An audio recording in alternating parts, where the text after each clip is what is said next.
Hey everybody, Ryan here at Plague Scythe Studios. Welcome back to another Mesa Boogie amplifier comparison, shootout, tonal lesson, celebration thing, whatever this ends up being. And today we have not one, but two entries into the Rectifier series of amplifiers. One, of course, being the Series 1 Single Rectifier that you've probably seen pop up on my channel from time to time. And on top of that, we have our guest contender for the day, the 3-channel Dual Rectifier, circa 2001, which has been modified by none other than the legendary Voodoo Amps. And just like the last Mesa video, my friend Keith from the Gearland has graciously loaned this out to me for a little while to let me have some fun with it, take it for a spin, and of course conduct a comparison that, while not a perfect apples to apples approach, is one that I think scratches a lot of the itches that I've been wanting to pursue when it comes to the whole dual rectifier versus single rectifier argument.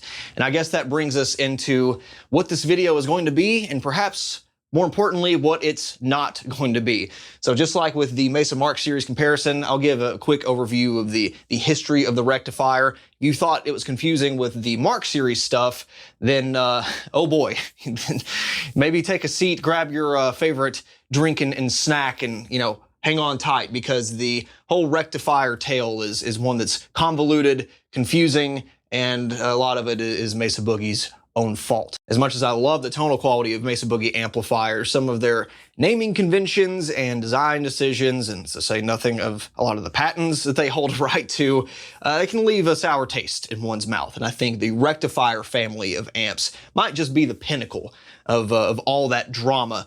But we'll get into that. The main purpose of today's video, though, is to go through some direct comparisons where it makes sense of my Series 1 single rectifier with this specimen here, and also showcase some of the features that this single rectifier lacks, not only because it's a Series 1, but because of the dual rectifier nature of this amp. Not only is there a third channel to play with, but there's of course some power options and some rectification options you can choose from, and just to say nothing of the contributions that Voodoo Amps has played into the overall tonal package of this particular dual rectifier. So I say all that to ultimately say this is not going to be a perfect comparison. If I were to make this video completely by the books, I would A, be swapping preamp and power amp tubes around to normalize that potential variable, and B, probably wouldn't be using these amplifiers at all, not only because of the Voodoo Amps modifications, but because the rectifier line evolved so often in the past 30 years of its existence that trying to compare any two different models together is a complete and utter nightmare. Just comparing dual rectifiers alone between the 3-channel and the 3-channel Reborn and the old 2 channels and the old Rev Cs versus Fs versus Gs, and you got Series 1 and 2 rectifiers, and you got the Road Kings and things that are called rectifiers, but they're really a different model of amplifier altogether, but because they have rectification options, they called it a dual rectifier anyway. It makes this whole thing a complete mess. So what I'm really trying to get out of this video is, if we take two amps just kind of off the street and you're looking for a rectifier sound, what's kind of the range you can expect? And even if they do sound a little different, how different do they sound? Are they still usable? And should you even care about some of the options that a 3-channel dual or triple rectifier has that an old 2-channel dual rectifier or a 2-channel single rectifier lack? So those are some of the basic questions we're going to be trying to answer in this video. But before I get too deep into these subjects, I'm sure some of you are already thinking, I really just want to hear this modified dual rectifier already. Your wish is my command. So as far as I can tell, the power section of this has not been modified. If it has, it's not been greatly modified. Same output transformers and that good stuff. But also the preamplifier kind of seems to be a bit of a one-of-one scenario here. It doesn't seem to have the full laundry list of items that are on, say, Voodoo Amps' website with the deluxe package.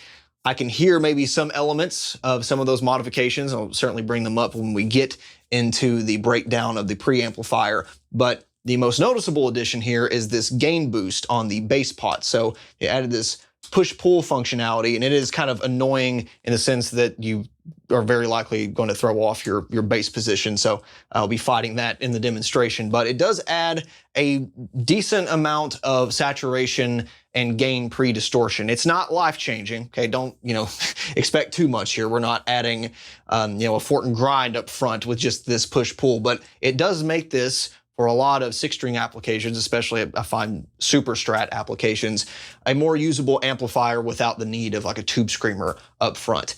And between, I'm assuming, some bright cap changes and some voicing changes that they did to especially channel 2 and channel 3, it makes it an overall less fizzy and less painful experience to try to run this amplifier without any pedal. With that said, I don't think Voodoo went too far. It still maintains a lot of those core characteristics of a rectifier without getting too fizzy or crackly on the high end or too overwhelming on the low end. And I think a lot of people would argue that this implementation is more musical.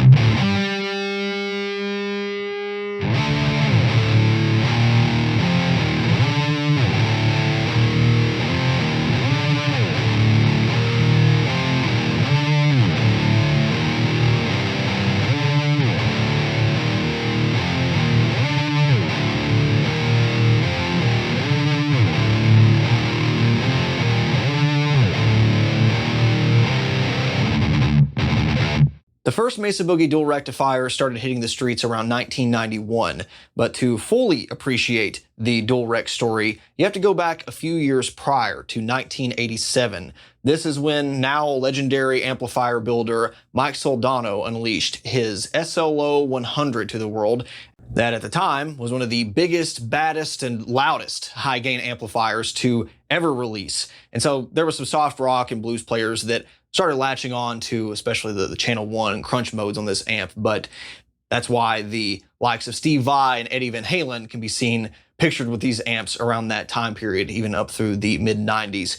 Even now, you've got players like Matt Pike, who still are all about the SLO for their main rig. The biggest functional and tonal competitor at that time, in the States at least, was arguably still the Mesa Boogie Mark series, having been built off a completely different amplifier architecture. As I mentioned in that video, they're kind of like hot-rodded Fender Princetons ultimately, using a lot of gain stages and a lot of frequency shaping tools both before the distortion stages and after to achieve the ultimate result, which is why you can achieve tones ranging from Santana to Sanitarium on the same amplifier platform. The SLO was built to be a little more familiar to players of the time, with a standard post-distortion tone stack, a single gain control, no cascading controls here, a regular old master volume control, and a presence that was actually in the power amp, unlike some amps, but we'll get to that later. And if you dissect the SLO circuit in its most basic form, you kind of start to see this highly tweaked, highly optimized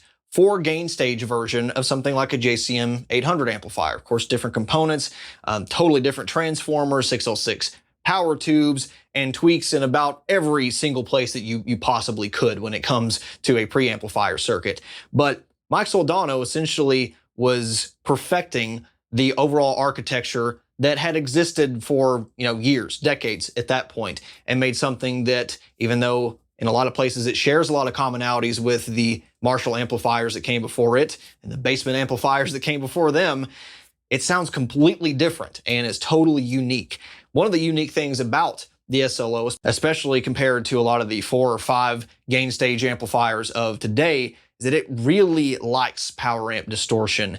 You can still get some cool contemporary tones, at least for the time contemporary, if you ran the master volume low and the power amplifier relatively cleaned, but it could start to get a little sterile and fizzy once you start cranking the gain. But if you get it to the sweet spot, and the sweet spot is extremely loud on these amplifiers, most 100 watters are, but especially the SLO, then you start to marry the power tube clipping with a already very saturated preamplifier, and that's the SLO tone that most people know and love. Now, 100-watt tube amplifiers have never exactly been affordable for a lot of people, but the SLO took that and continues to take that to a whole new level of high pricing. And while the Mesa Boogie Mark series wasn't exactly, budget friendly at the time either, and still isn't, there was some capacity there, and Mesa Boogie, while still retaining a lot of its boutique roots, still puts out a decent volume of amplifiers, whereas the SLO was hand-built, extremely small volume, and to even get one at first, you kind of had to be an A-list guitar player.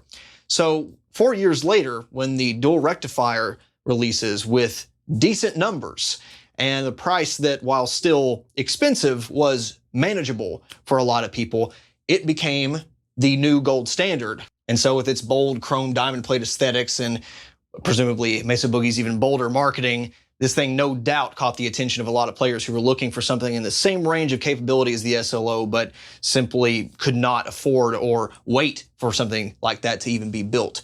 But perhaps more unexpectedly, under the hood, this amplifier, especially the early amplifiers, is far more similar to an SLO than a lot of people realize. And this has been a topic of contention, especially with Mike Soldano in recent years, saying that the early dual rectifiers were essentially straight up copies of the SLO. The circuit diagrams are out there. You can look at it for yourself. And the evidence is fairly damning for Mesa Boogie, even straight down to an oddly valued 39K cold clipper resistor that Mike alleges no one in their right mind would use because 10K was kind of the standard. So why would they pick the exact one that he used? Not to mention that there's just so many other similarities. And now there's only so many ways you can, skin a cat if you're trying to make a high gain amplifier design, but so much of it is copy and paste that you have to question what are the motives? Where did this come from? Now, over the years, especially when we're talking about the single or the triple, things have changed. And even when it comes to the old rectifiers, I think a lot of people have the same reactions. Like, well, okay, fine, but they don't even sound remotely similar. What's that about? And a lot of that comes down to the power amplifier design, how they handle high frequency content between the preamp and power amp, and especially how they handle negative feedback coming off of the speaker.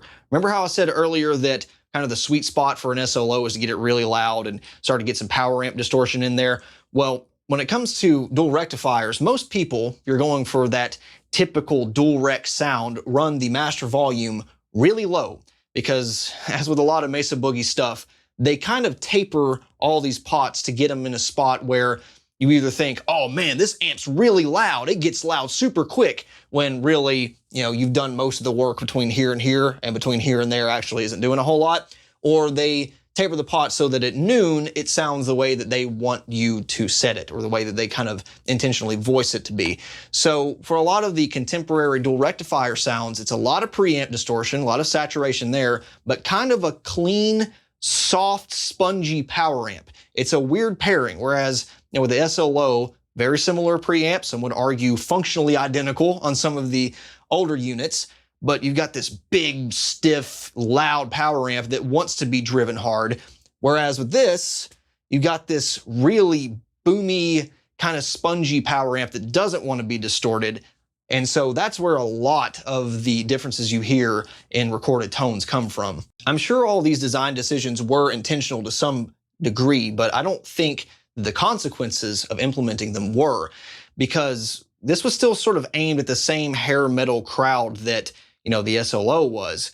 But with that characterization of the amp being so different, it kind of shaped a whole new guitar sound going forward for the next 10, 15, 20 years. Hell, you can still hear it. It's still one of the most iconic high gain amp sounds to me, because it does unfortunately get pigeonholed into a couple different variations of the same rectifier tone. And I'm hoping that this video will show it can do a lot more than that. They do have good circuits in here. Unfortunately, it just kind of started its life as being a total preamp ripoff. And there's some arguments to be made that the SLO kind of uses some of the learnings from the Mesa Boogie Mark series, but I've been on my soapbox about all this before. Every circuit is a ripoff of another circuit. So where you draw the lines, I don't know. I'm just glad we have both the Rectifier and the SLO series in our lives, because they both sound really great for different reasons. So the original 2-channel dual rectifiers were wildly successful, and that spawned the even physically heavier and louder triple rectifier, sporting another pair of 606 power tubes and another pair of rectification tubes, which is where we start getting into this disparity on the naming convention. As you see, dual rectifier spawned from the ability to switch between rectification modes, which is the method in which AC power is transformed into DC power. Got these half-wave rectifiers that gets rid of the sinusoidal portion, and then you kind of combine them together, use some capacitors to smooth it out, and you turn a signal that looks like that to that. Now, on about any contemporary amplifier design, you'd use a diode bridge to accomplish this task. You can identify one on a schematic with like this quartet of diodes in a diamond shape. That's what the single rectifier uses, it's what this Cherrytone uses, what most amps use. And indeed, there is a diode option on the dual rectifier. But the reason this is called a dual rectifier is you can switch between that and using tubes, which are usually something like a pair of 5U4 GBs in this case. Now, neither one of those implementations are in the audio signal path directly. They're in the power delivery path. So it's kind of like changing between an 18-volt power supply or a 9-volt power supply on a pedal. One option is probably going to give you a little more headroom. Another one might distort earlier. One might be a little louder. One might be a little softer. But until you reach those thresholds, you're probably not going to notice a difference. And like a lot of things, for the kind of music that I play, it doesn't really come through in audio. Not in high gain modes, not in edge of breakup or clean, high master volume scenarios. I just can't really tell if I have the tube mode or the diode mode engaged. And I'm not even sure of the feel differences that a lot of people report, or ones that I think I sort of felt are real or placebo, because there's only very specific scenarios where the amp starts to sag, or you're pushing power a certain way that it's really going to matter. And I'm not sure that with the circuit design of even the clean channel, that it's ever really going to be that noticeable on an amplifier like this.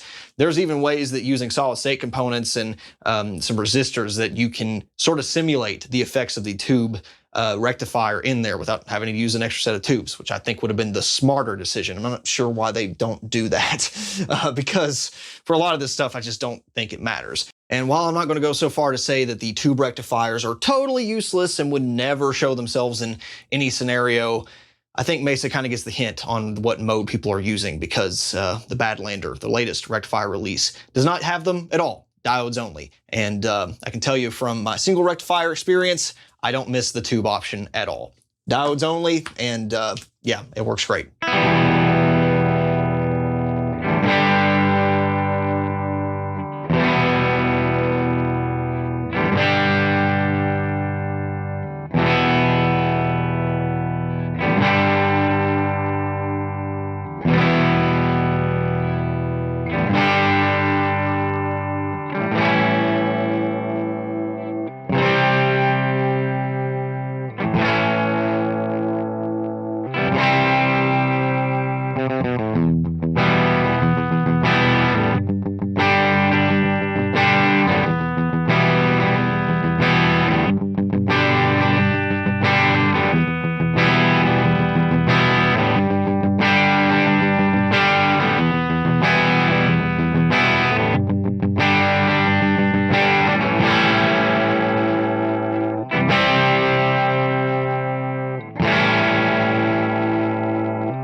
So obviously, if you're following along at this point, you kind of get the pattern, right? The single rectifier has one rectification mode. The dual rectifier has two rectification modes. That means the triple rectifier obviously has two rectification modes because Mesa's so great at naming some of their products.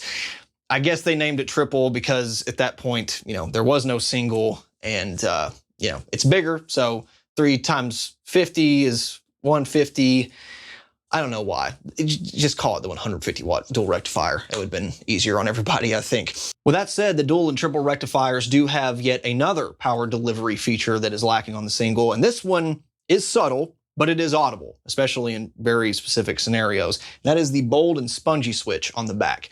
Now, this can fortunately be replicated with about any amplifier that can handle it or that would be audible in terms of its differences while using it with a Variac, and I've showed that on an episode of Explained.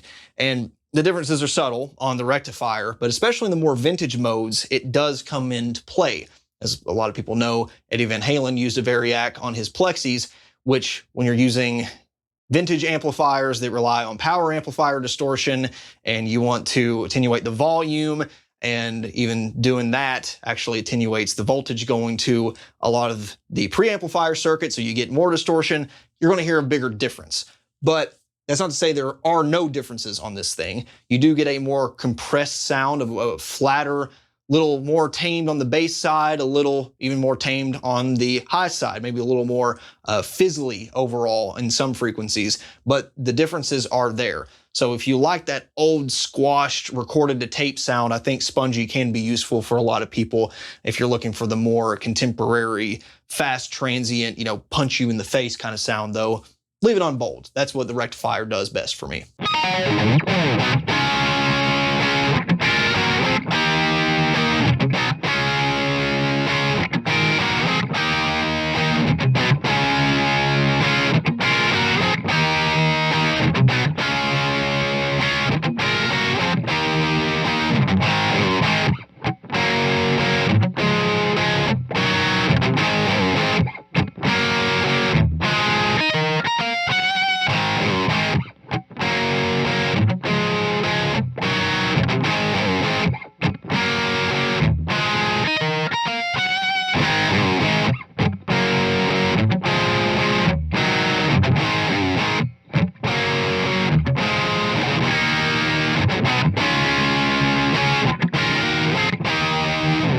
Throughout the 1990s and early 2000s, the dual and triple rectifiers went through several revisions. The logos went from about that big to the current size you see here, and several adjacent members of the rectifier family were introduced, including stuff like the Tremoverb, which had onboard reverb and tremolo functions. Some people love those things as far as the high gain crowd goes. Some people say that even compared to the Rev F or the Rev Gs that a lot of people covet from the dual rectifier lines, that those are like the real deal. You also have Roadsters and Road Kings, which include 2, 3-channel, 4-channel options, even with different modes that we're not even going to be able to explore here, especially for touring purposes, because you could assign effects loops and different rectification modes to different channels. Most recently, of course, as a lot of people know, the Badlander was released about a year ago, which is a 2-channel, in fact, 2 identical channels with 3 different modes. That's supposed to be a little more direct input friendly, even for down-tuned 7-string guitarist applications. I don't think I'll ever use a rectifier without some sort of boost up front for the stuff that I play, but it definitely sounds a little more, shall we say, competitive with some of the 5 gain stage monsters that are out there nowadays. But the era of dual rectifier that we're looking at today is the late 90s to early 2000s. Starting with my Single Recto Series 1 specifically, this is kind of like this odd stepping stone between the 2-channel duals that came before it and the 3 channels that would follow soon afterwards, around the same time period. It's not quite as kitted out as the 3 channels. In fact, the Series 2 did introduce a raw mode that this has that this one lacks. I'm gonna tell you right now, I don't really miss it. But it doesn't quite line up with the old 2-channel duals either. It is missing that clone orange feature, which I like a lot, and I think accounts for many of my favorite recorded dual rectifier sounds.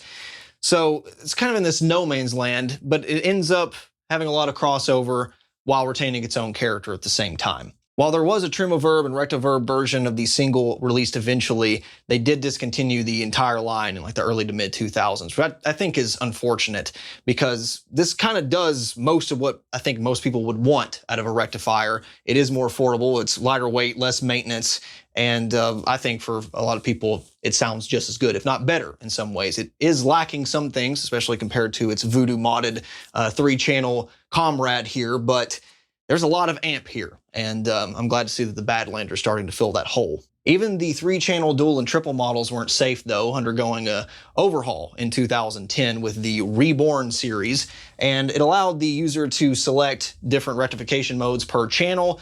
There was some different revoicings for every preamplifier channel, and probably the biggest quality of life improvement for a lot of people was the selectable parallel or serial effects loop. That way you could actually use your pedal collection. Stuff like a noise gate and EQ can now work without having to modify the circuits like I did with this thing.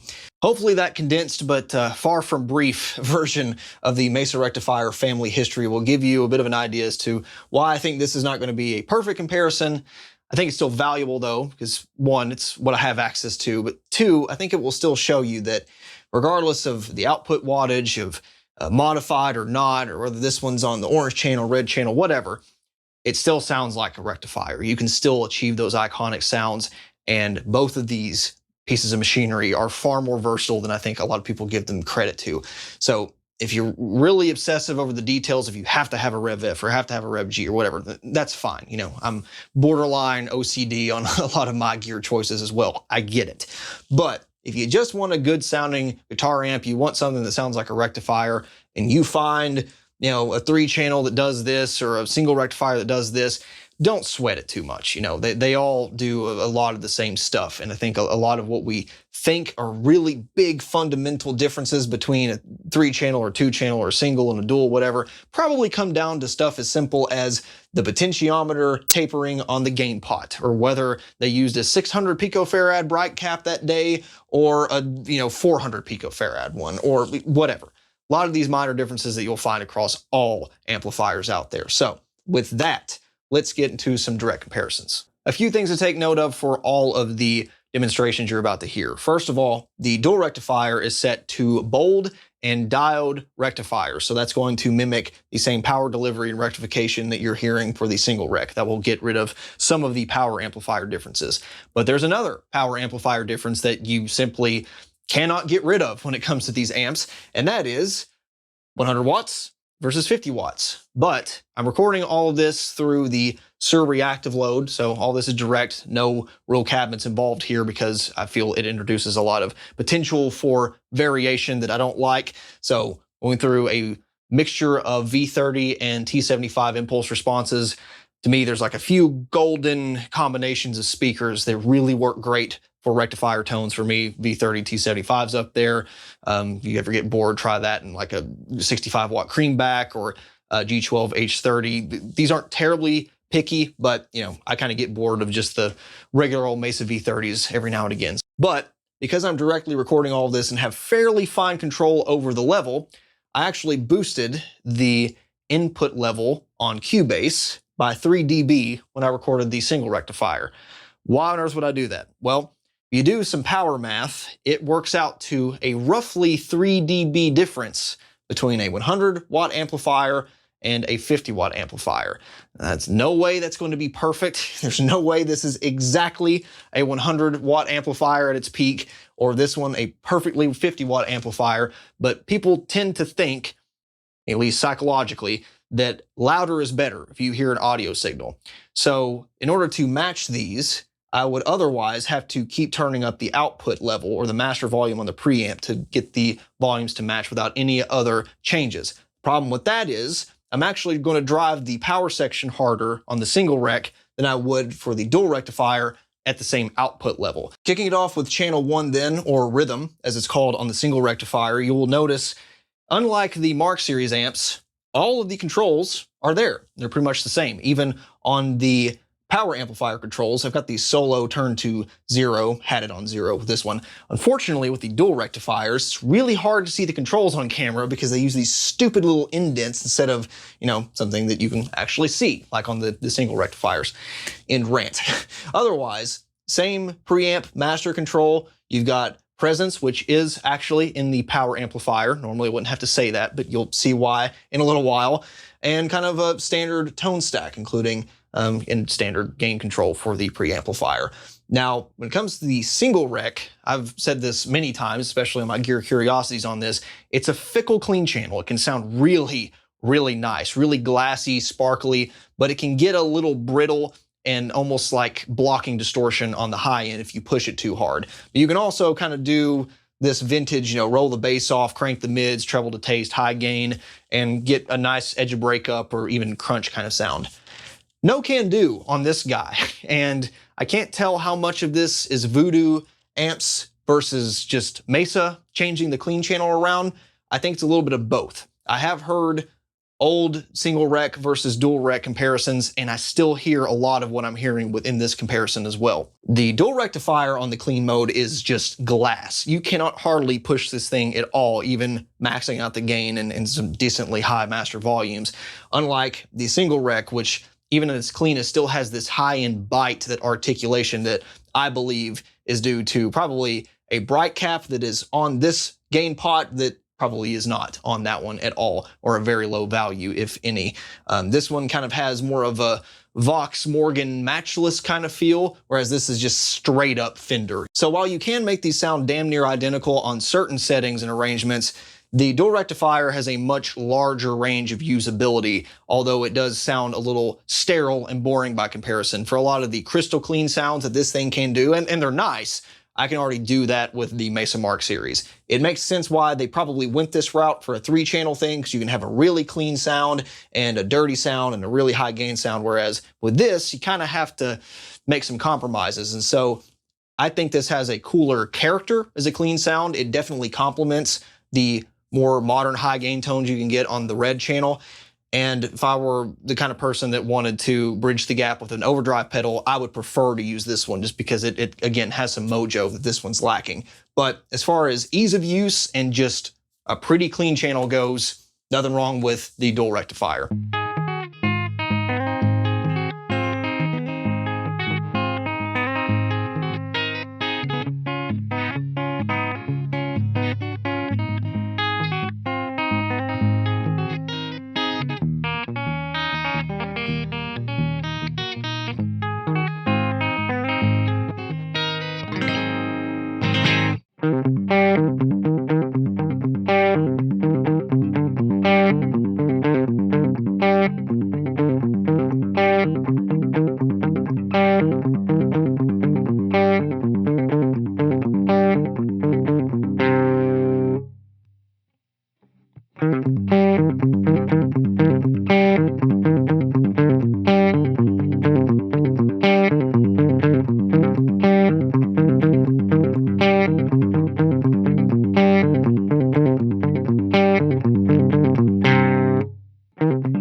The push mode on the rhythm channels make this a totally different story though.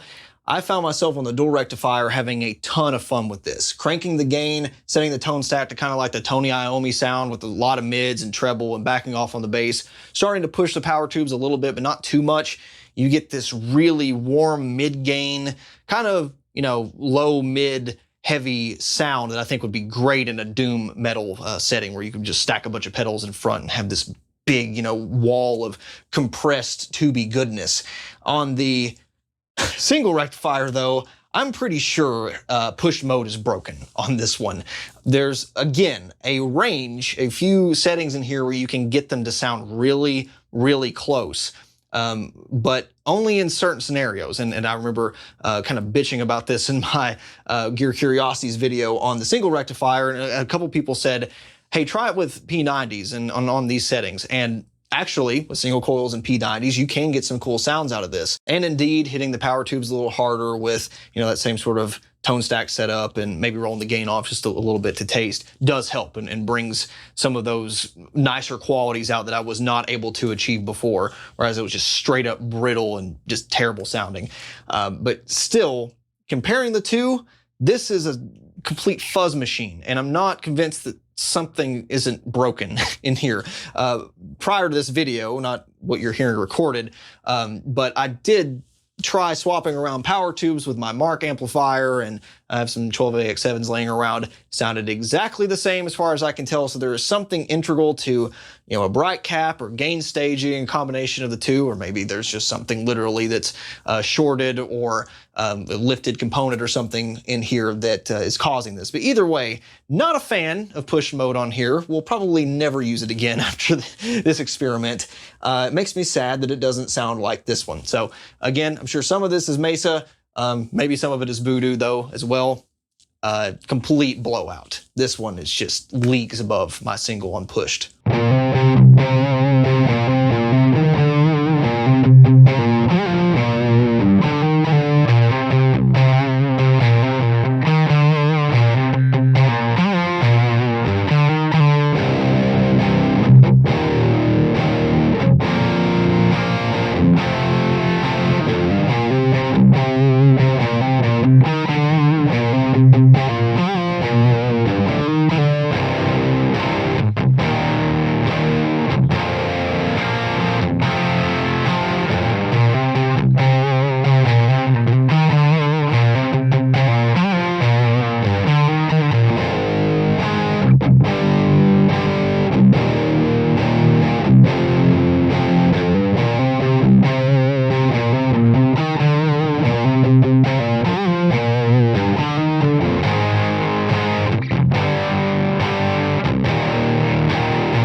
Channel 2 is where we once again have to start talking about the Dual Rectifier on its own, though, because there is no Channel 2 on this amplifier. And in fact, there's not even the raw mode that is present on Channel 2 and 3 on the Dual, whereas the Series 2 does have that. As I'll show you in this demonstration, it's not a huge buzzkill to me. This does seem to be taking away maybe one or two gain stages somewhere in the signal path. because you do lose a little bit of volume compared to the vintage mode, seemingly, but it still retains the overall same sound. So I think it is a cool implementation, would allow people to get a more vintage, like 2 gain stage plexi kind of tone compared to some of the other stuff that this channel is capable of. Unfortunately, where there's no switch between raw and vintage on the same channel, it loses a little bit of functionality for me, because I would not sacrifice using one channel on modern mode and then, you know, not having the ability to use vintage on the other one. But that gets into a whole other discussion for another time. For this one though, I'm just going to show you what it sounds like going between the two before we talk about the differences between vintage and modern.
The eagle-eyed among you might have noticed that the settings I used for that previous demo were pretty orthodox, right? The tone stack wasn't, you know, terribly away from noon on any particular setting. The gain was kind of where you might expect for a contemporary amplifier to be for those levels of saturation. But the presence, if you saw, was far higher than I would normally have for most amplifiers. You know, you get a lot of high frequency content in there that can sound really harsh and just totally clashing with anything in a mixed environment, let alone when you listen to it at its own solo level.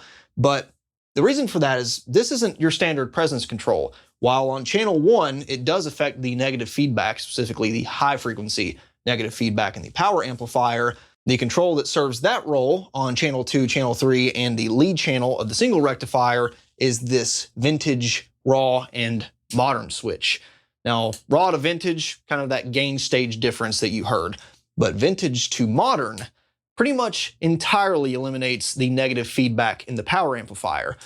What does that do? Well, it essentially does the same thing as turning depth and presence up to 10 on a contemporary amplifier model, eliminating all the dampening that occurs around those peaks of the speaker impedance curve, allowing all that frequency content to come back into the signal. That's all to say that that big low end peak and the rising steady resonance you get in the high end from a speaker impedance curve or something like a reactive load box directly correlates and translates into the output frequency response. That's why the amp gets louder. That's why you get a big boomy low end and pronounced fizzy highs when you go from vintage to modern.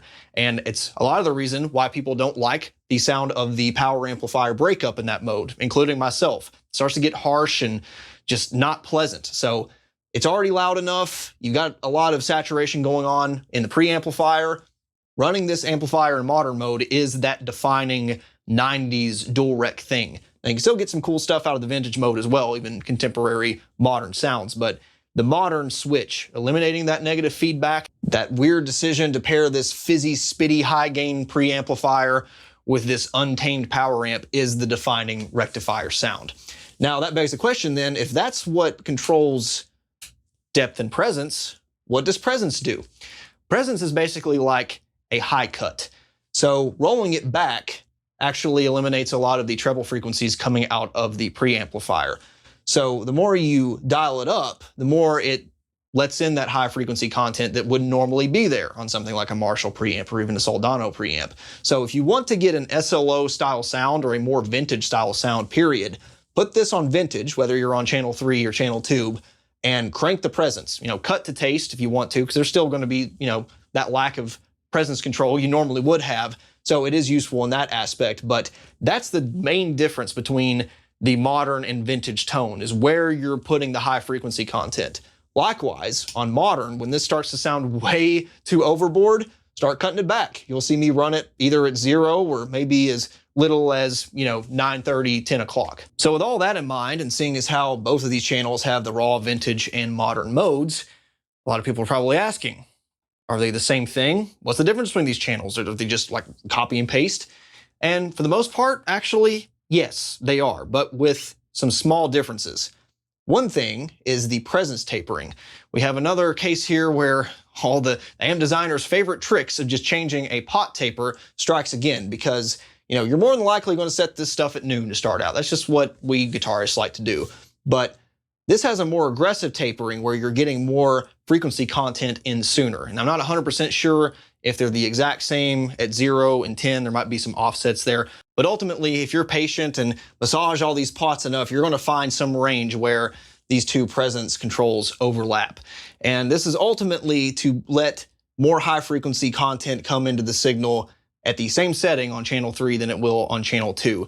A darker sound is going to inherently sound more vintage to us, and especially if you have this set to vintage and channel 3 set to modern, then it kind of sounds like you have a more capable and more versatile amplifier than you probably actually do. So to wrap this back around to what I was saying about missing that orange clone feature on the Dual Rectifier 2 channels on my single, I'm going to show you just how close you can get with the single lead channel versus channel 2 on the dual, just by changing the presence a little bit.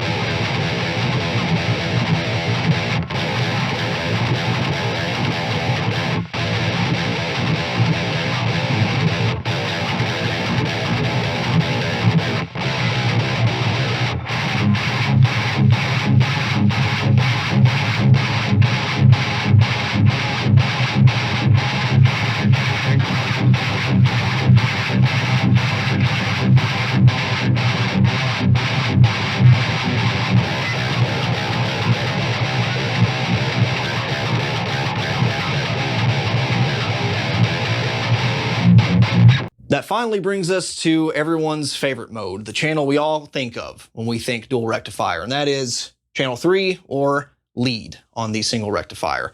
I'm going to skip over raw. We've already kind of heard that on channel 2.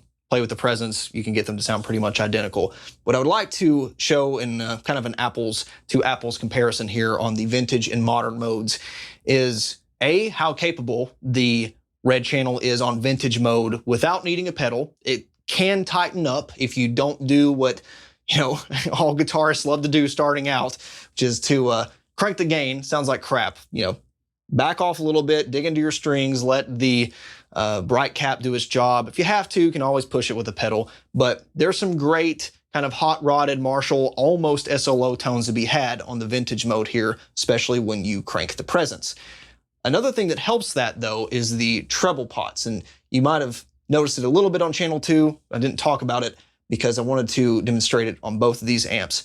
The treble controls on rectifiers are like almost overall voicing controls. Really high gets extremely brittle, but when you turn it down, the amp doesn't really lose volume. It like shifts the whole center frequency of what you're hearing. So this is like a really rough, adjustment for modern to vintage, if that makes sense, in a different way than presence does. Whereas this is your extremely high frequency cutoff, this is kind of like your high mids control in a way. Mids, on the other hand, isn't nearly as powerful. You see a lot of people with rectifiers, scoop the mids. Honestly, if you have treble high enough, you can actually crank mids and push them to easily 3 o'clock or more, and it still sounds good. It still sounds kind of scooped. But if you push it up that way, it retains and brings back some of the frequencies that like Marshalls have naturally, those low mids that just, push your guitar through the mix. Whereas if you take them out and you don't have treble adjusted to compensate for it, it can start to get really sterile and dry and ice picky. So don't be afraid to push the mids higher on this amplifier. It will still sound like a dual rec. It will still sound scooped because the treble's doing a lot of that work. And then finally, the bass control is really not that sensitive until it is. And then, once you hit past noon, you start to push a lot of low frequency content in there. But I think really its most powerful range is between probably 10 o'clock and 3 o'clock. You don't really need anything past that because at that point you're just trying to bring back some of the lows that you probably cut when you dialed in the treble.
Between these two amplifiers on the vintage mode, I definitely think the Dual Rec is the more vintage sounding, though to my ears, I don't like it as much. It is kind of flat, a little more boring, whereas on vintage mode with the Single Rec, it still has some of that iconic Mesa scoop, no matter how you dial it in. Again, probably due to some differences in the voicing and bright caps and general tweaks to the tone stack. Whereas in modern mode, the gap starts to be bridged a little bit. And in fact, I think the Single Rec in vintage sounds kind of halfway between the Single Rec in modern and the Dual Rec in modern. Hopefully that makes sense. Because there is an undeniable increase in high frequency content no matter what you do on the Single Rectifier. It's always poking through there, and I always hear that in dual versus Single Rectifier videos. Now for my purposes, the way I'm recording this or mixing it, whatever, that's good. I can always cut it out later if I want to. But there's also this undeniable scoop going on in modern mode on this, and a lack of high frequency fizz, which again, probably Voodoo Amps modifications are helping out in that regard, that just make it sound like a dual rectifier. Like this red channel is one of the best, if not the best actually, 3-channel dual recs I've ever heard in my life, whether it be in person, on recording, whatever. It is fantastic. And it kind of made me sad when I listened to it compared to this. Still good, still really great. I have no complaints, still love this amp, but wow, this is like just textbook dual rectifier. Now, when it comes to the modern sound, you're pushing it with some guitars tuned down to B standard or lower, you're gonna need a pedal. That's one of the downsides of the dual rectifier line. They're just now starting to get out of that phase with the Badlander, but be prepared to put something like a Tube Screamer, Super Overdrive, EQ, whatever, to kind of sculpt out that low end. And you might have to tame the highs a little bit. But with that, it's still a classic pairing, and this is the sound that made me want to play heavy metal guitar.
So for final thoughts then, I'm very impressed by this amp. If I were in a position that made more sense to own another rectifier, I would have probably made an offer on it. It does sound that good. I wish I could smush the best of both worlds into one amp. There are things I like about each better than the other, but it's the way it is. Maybe one day I'll find some holy grail, you know, 2-channel or maybe reborn 3-channel rectifier that I have to have. But for now, very glad I got to play with it. The Voodoo Amps mod's cool, but you know, the pull boost isn't exactly a game changer for me as far as I'm concerned. I would love to check out a Badlander one day. I'm glad they're bringing back the 50 watters for most sane people that don't need to keep up with a drummer live, and it still can, just, you know, if you want that big clean low end, then yeah, then it might make sense for the 100 watt model. Either way, yeah, maybe someday I would spring for that holy grail blackface, you know, Rev F, Rev G. But for now, I'm really happy with it. And I think no matter which model you spring for, if you want the rectifier sound, it's kind of a big spectrum that can achieve that when it comes to the Mesa stuff. And even nowadays, there's a lot of amps out there that get into that territory and probably don't cost nearly as much as these do. What I will say is, while this thing does outclass the Single in some ways, for the $650 that I paid for this years and years ago, which is laughable by today's standards, yeah, I'm not gonna bitch. So, love you, Single. Been a blast hanging out with this thing, and hopefully this was valuable to you in some capacity. Thank you so very much for watching and sticking with me. Please let me know if you have any other questions or comments down below, and we will see you next time. Bye.